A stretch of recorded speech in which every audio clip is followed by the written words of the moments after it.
Hello friends, आज चलते आम बनइबा बंधाकोबी आलू मसूर गोटे बढ़िया संतुला।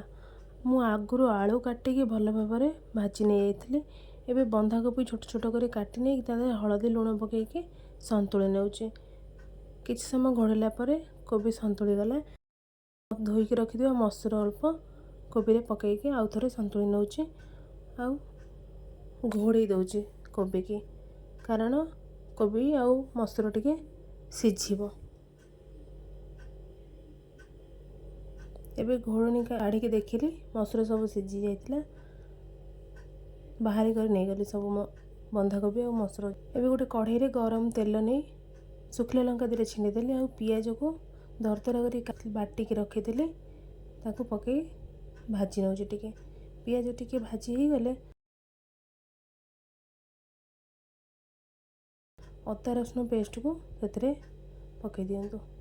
अदा रसुण पेस्ट को भल भाव कषे नियंतु। टिके कषिगला पर तादरे धनिया गुंड लंका गुंड पकईकी गोले नियंतु। मसला टिके कषिगले बाटिकी रखिथिबा टमाटर भी पकई दिंतु। ताकू भल भाव मिक्स कर नियंतु। टमाटर भल भाव कषे ही गले आमे बंधाकोबी आलू को कषेकी रखिले ताकू पकईकी गोले नेबा भल भाव।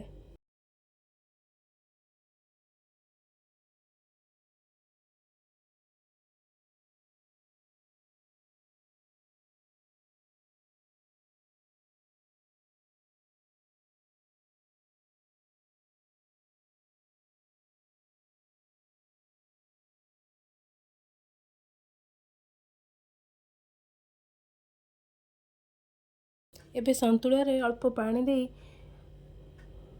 भल भाव गोले नेबा आ घोड़े की छाड़दबा, कारण से जो मसला पकई आमे से सब सिझा को टाइम लगे। ताकू बार बार घोड़ौथिबा आ चेक भी करुथिबा सिझिलानी कि नहीं।